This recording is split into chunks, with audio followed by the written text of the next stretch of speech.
तुम्हारे घर में अगर एक बच्चा, बुजुर्ग, नारी, पुरुष, स्त्री, कोई भी तुम्हारी 7 पीढ़ी में, तुम्हारी 71 पीढ़ी में भी अगर कोई एक व्यक्ति भगवान के मंदिर जाता है, भजन करता है, कीर्तन करता है, स्मरण करता है, पूजन करता है, दिया लगाता है, तुलसी जी में जल देता है, पीपल की परिक्रमा करता है, शंकर भगवान को एक लोटा जल चढ़ाता है, भगवान की पूजन करता है, सुंदर कांड में जाता है, रामायण में जाता है, तुम्हारे घर का एक व्यक्ति भी अगर भगवान के भजन में लगा है तो पूरा घर, याद रखना, सबसे पहले उस भजन करने वाले के बल पर पूरा घर कर जाता है।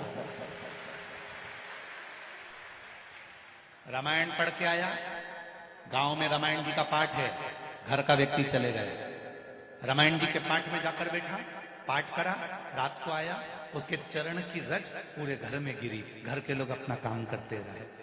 कथा में गया, कथा सुनकर आ गया, घर पर आया, ये जो चलते हो ना उसकी रज उड़ती है।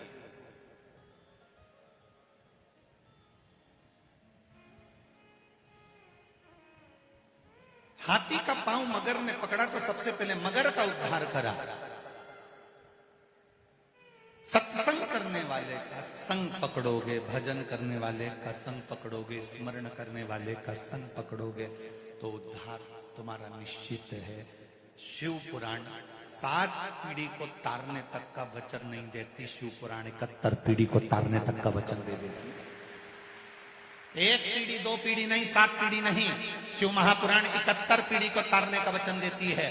इसलिए उज्जैन के ऋण मुक्तेश्वर मंदिर में पत्थर पर लिखा हुआ है, अंकित करा गया है कि जिसने शिव तत्व को जान लिया, जिसने शंकर भगवान को एक लोटा जल चढ़ा लिया, जिसने शिव महापुराण को श्रवण कर लिया, जिसने शंकर का अनुमोदन कर लिया, मनुष्य शरीर प्राप्त करने के बाद जो शंकर के मंदिर जाना प्रारंभ कर दिया, मनुष्य शरीर प्राप्त करने के बाद जो शंकर को एक लोटा जल चढ़ाना प्रारंभ कर दिया, मनुष्य शरीर प्राप्त करने के बाद जो शिव पुराण सुनना प्रारंभ कर दिया, तो शिव पुराण की कथा में ऋण मुक्तेश्वर मंदिर की दीवार पर पत्थर पर लिखा हुआ कह देता है कि उसकी 71 पीढ़ी को देखने की जरूरत नहीं, वो तर चुकी।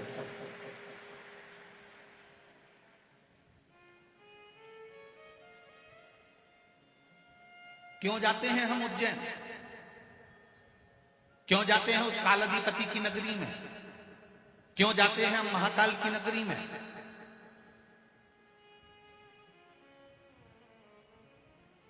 क्यों जाते हैं? काशी किस लिए जाते हैं? अभिमुक्त नगरी है काशी।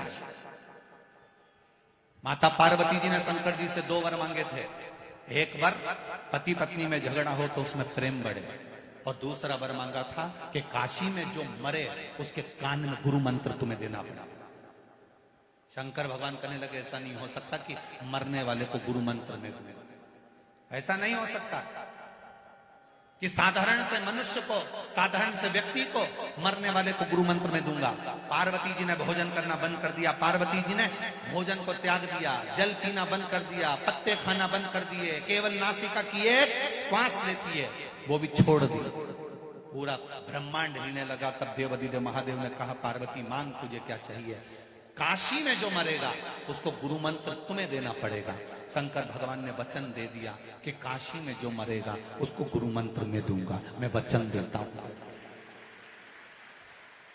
दुनिया के लोग मरने के लिए काशी जाते हैं, मृत्यु के लिए काशी को पाना चाहते हैं कि काशी में अभिमुक्त नगरी है, काशी मोक्ष हो जाता है, फिर जन्म नहीं लेता, काशी में मरने वाले।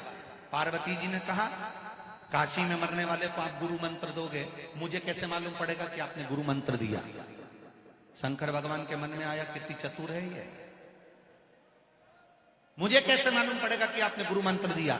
तो मांग पार्वती क्या चाहती है?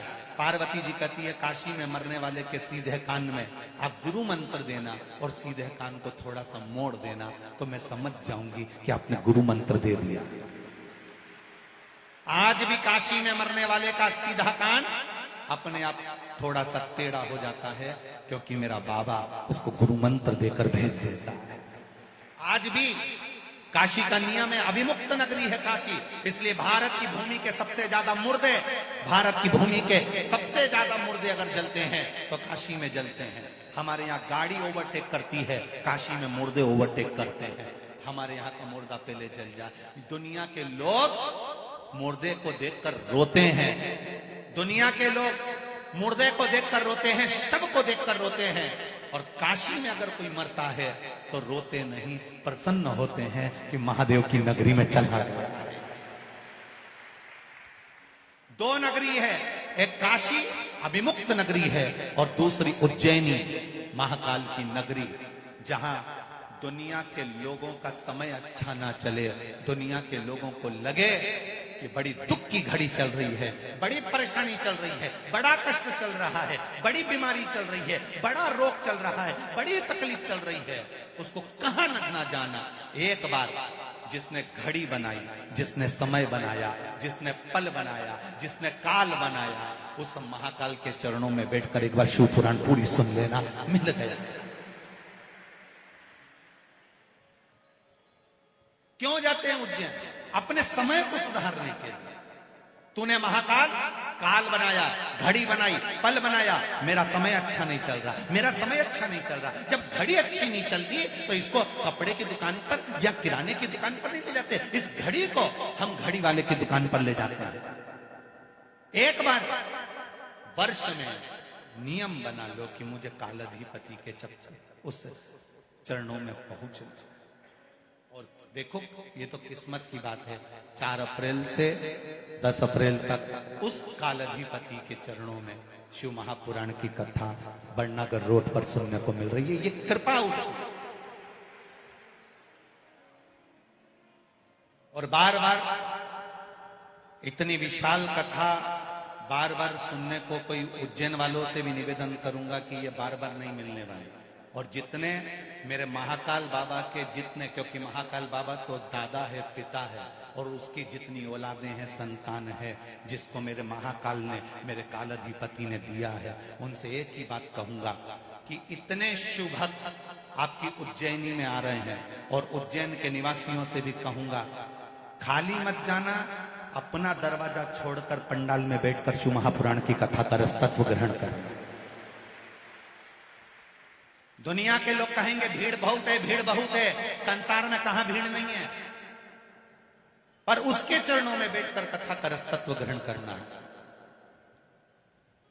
और उज्जैन के आसपास के, जैसे यहाँ पर लोगों ने, कोई ने फ्री में चाय की व्यवस्था करी, कोई ने जल की व्यवस्था करी, कोई ने कुछ व्यवस्था करी, कोई ने कुछ व्यवस्था करी, ऐसे उज्जैन नगर के सभी, इंदौर होए, देवास होए, आगरमालवा हो, बड़नागर हो, नागदा हो, आसपास के सारे क्षेत्रवासियों से कहूंगा, दिल से बाबा के आने वाले भक्तों की दिल से सेवा करो, जो बन सके प्रेम से, आनंद से, भाव से भजन करो। और जितनी उज्जैन की शंकर मंदिर हैं और उनकी जो महिला मंडल हैं शंकर मंदिरों की, उनसे भी निवेदन है, रोज शाम हो शिव भक्तों के साथ बैठकर 15 मिनट शंकर जी के नाम का भजन करो, ढोलक और मंजीरे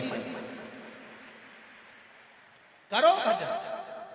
और जितने श्रोता भाई बहन उज्जैन में आ रहे हैं उनसे निवेदन है, दिन में 1 बजे से 4 बजे तक शिव महापुराण की कथा उज्जैन में चलेगी, टीवी पर आएगी, और उज्जैन में बड़नागर रोड पर भी 1 बजे से 4 बजे तक चलेगी। वो 2 से 5 नहीं, 1 से 4 बजे तक चलेगी।